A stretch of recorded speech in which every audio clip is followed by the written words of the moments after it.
Hello दोस्तों। पिछली video में हमने इंटेलिजेंस और आईक्यू के बारे में जाना। अब हम इस टॉपिक के सबसे मेन जो हमारे सिलेबस में भी दिया गया इमोशनल इंटेलिजेंस के बारे में जानेंगे।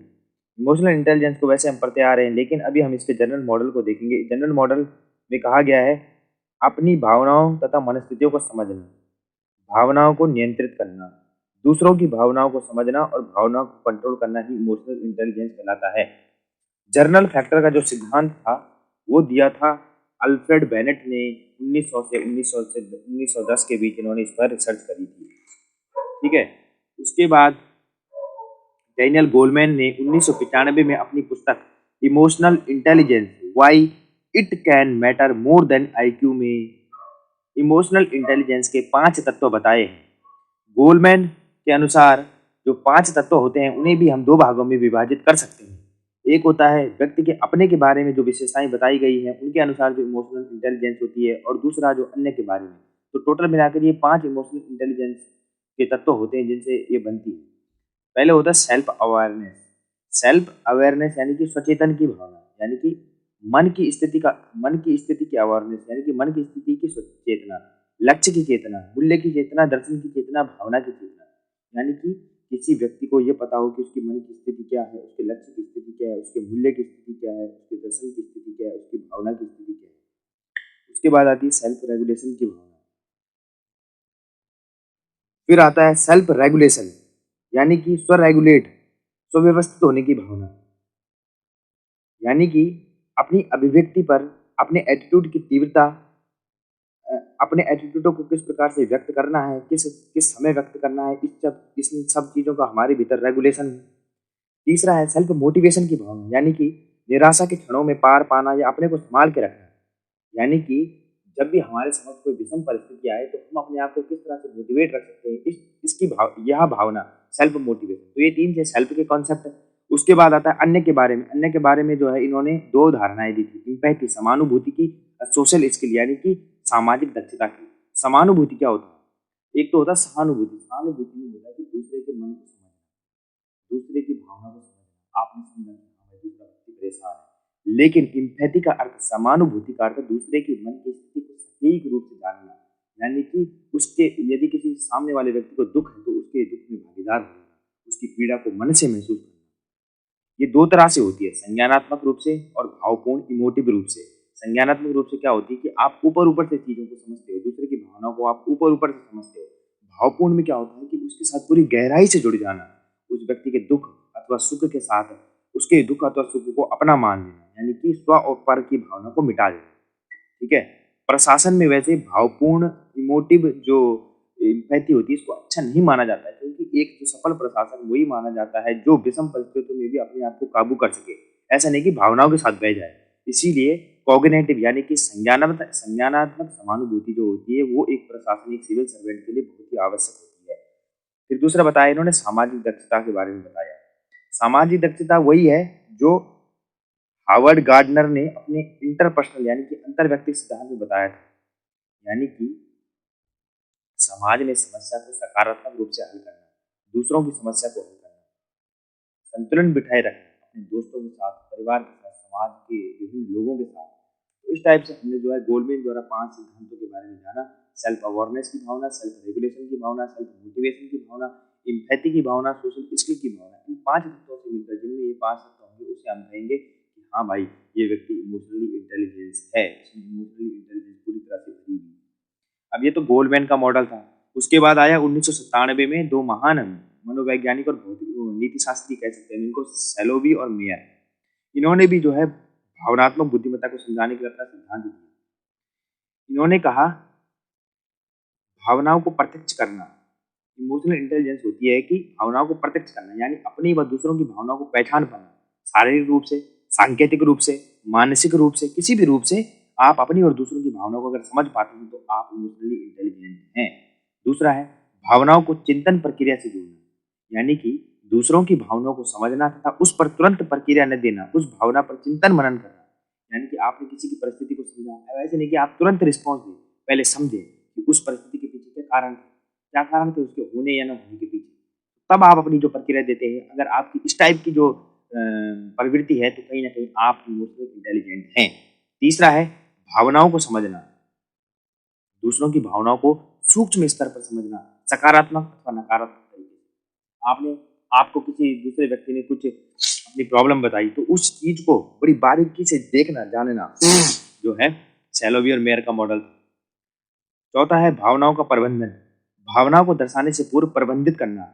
यदि अभिव्यक्ति की तीव्रता अधिक है तो उसे रोकना।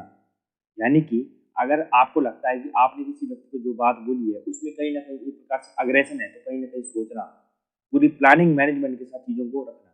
और अगर चीज़ें रख दी गई है, आपने व्यक्त कर दी हैं, तो कोशिश ये करना कि दूसरे व्यक्ति की भावनाओं को ठेस न पहुंचे। यानी कि बड़े बड़े प्लानिंग करके जो है अपनी भावनाओं को व्यक्त करना, ये भी कहीं ना कहीं से एक इमोशनल इंटेलिजेंट व्यक्ति की पहचान को दर्शाता है। फिर है, अब ये तो आपने सीख लिया कि भाई डेनियल गोलमैन ने वो दिया था, मॉडल दिया था, सोलोवी और मेयर ने मॉडल दिया था। अब समझना है कि भावनात्मक बुद्धिमत्ता को सीखने के तरीके क्या हो सकते हैं। How to learn emotional intelligence, दो तरह से सीख सकते हैं, जो कि हम पहले से बोलते आ रहे हैं। संज्ञानात्मक और भावनात्मक तो होती है इमोशनल इंटेलिजेंस, इंपैथी भी होती है, इंटेलिजेंस भी होती है। संज्ञानात्मक यानी कि विचारों के स्तर पर, केवल विचारों के स्तर पर, ओनली दिमाग से सोचना। भावनात्मक में होता है यानी कि पूरी अपने मन से महसूस करके चीजों को देखना। संज्ञानात्मक संज्ञानात्मक अप्रोच द्वारा आप कैसे सीख सकते हैं इमोशनल इंटेलिजेंस। बुद्धि के स्तर पर होने वाला अधिगमन, बुद्धि के स्तर पर जो लर्निंग होती है उसे ही भावनात्मक बुद्धिमत्ता, मतलब इस तरह से आप भावनात्मक बुद्धिमत्ता सीख सकते हैं। आसान प्रक्रिया होती है, अल्प समय में हो जाती है, आईक्यू की भूमिका अधिक होती है। यानी जिसमें आईक्यू अधिक होगा वह संज्ञानात्मक लर्निंग को अच्छी तरह से समझ सकता है, पर यह इमोशनल इंटेलिजेंस के लिए इतनी महत्वपूर्ण नहीं है जितनी कि भावनात्मक वाली है। अब आपको क्या समझना है कि ज्ञानात्मक संज्ञानात्मक लर्निंग क्या होती है। इस लर्निंग के माध्यम से भी व्यक्ति इमोशनल इंटेलिजेंस को पा सकता है। जैसे यदि कोई व्यक्ति अधिक तार्किक है, अधिक बुद्धिमत्ता वाला है, अधिक सोच विचार करता है, तो कहीं ना कहीं वो इमोशनल इंटेलिजेंस के करीब पहुंच जाएगा, लेकिन इतना नहीं जितना एक इमोशनल लर्निंग वाला व्यक्ति पहुंचेगा। इमोशनल लर्निंग वाला व्यक्ति वो व्यक्ति होता है जिसमें आईक्यू तो उतना अधिक नहीं है, लेकिन वह समाज के लोगों के साथ अधिकता से जुड़ा हुआ है, परस्पर रूप से जुड़ा हुआ है, उनकी भावनाओं को समझ रहा है।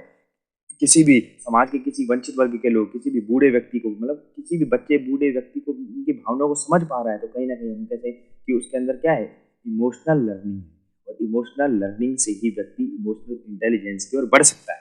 तो इन दो तरीकों से आपने जाना कि किस प्रकार से व्यक्ति जो है भावनात्मक बुद्धिमत्ता की तरफ पहुंच सकता है। अब आगे हम देखते हैं कि इमोशनल इंटेलिजेंस जो हम पढ़ रहे हैं वो सिविल सर्विसेज में किस टाइप से लाभदायक है। सिविल सर्विसेज में इसके लाभ हैं स्ट्रेस मैनेजमेंट करने में। अगर आप ना है इमोशनली इंटेलिजेंट होंगे तो आपको तनाव कम ही होगा, वैसे आप तनाव नहीं लेंगे ज़्यादा। दूसरा है आप टीम मैनेजमेंट अच्छी तरह से कर पाएंगे। अगर आप इमोशनली इंटेलिजेंट हैं, इमोशनली चीज़ों को कंट्रोल कर पाते हैं, तो आप अपनी टीम अच्छी तरह से बना पाएंगे। आप जिस भी जगह कार्य करेंगे अपना संगठन मजबूत तरीके से बना पाएंगे। तीसरा है कॉन्फ्लिक्ट रेजोल्यूशन, यानी कि संघर्षों को विराम देने में या संघर्षों को सुलझाने में आप कहीं ना कहीं अधिक तेज होंगे, किसी भी क्षेत्र में, किसी भी प्रशासन में, जातिवादी धर्मवादी मुद्दों पर। ठीक है।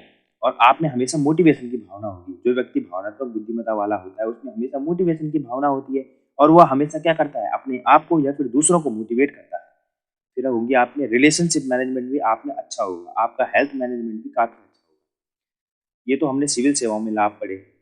अब है राजनीति में लाभ। राजनीति में वही लाभ होंगे, दबाव समूहों का प्रबंधन आप अच्छी तरह से कर पाएंगे, समाज में परिवर्तन ला पाएंगे, समाज में जो वंचित वर्ग के लोग हैं उनकी समस्याओं को अधिक अच्छी तरह से समझ पाएंगे। ठीक है। आर्थिक दृष्टिकोण से वही है, कंपनी और बाजार में जो तनाव चल रहा है उसका प्रबंधन सही तरह से कर पाएंगे, मंदी को झेलने की आप में क्षमता होगी, मोल भाव की आप में क्षमता होगी, उपभोक्ता की मांग को समझ पाएंगे।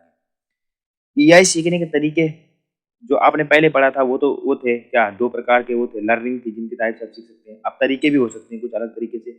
डेनियल गोलमैन, इनका नाम बार बार आ रहा है, ये बहुत ही महत्वपूर्ण है, ने इस विषय पर CREIO के मंच पर काफी बड़ा लेख लिखा। इसके अंतर्गत कॉग्निटिव लर्निंग व इमोटिव लर्निंग के माध्यम से सिखाया जाता है, जो कि आपने पहले पढ़ा। CREIO क्या है, consortium for research on emotional intelligence in organization. अब इन्होंने ना है दो तरीके से बताया था। एक तो होता है विद्यालय स्तर पर इन्होंने बताया, मतलब इन्होंने ना अपने स्तर पर जो वहाँ करी थी, क्या अमेरिका में एक प्रकार की इन्होंने रिसर्च करी थी, USA में दिखाया गया।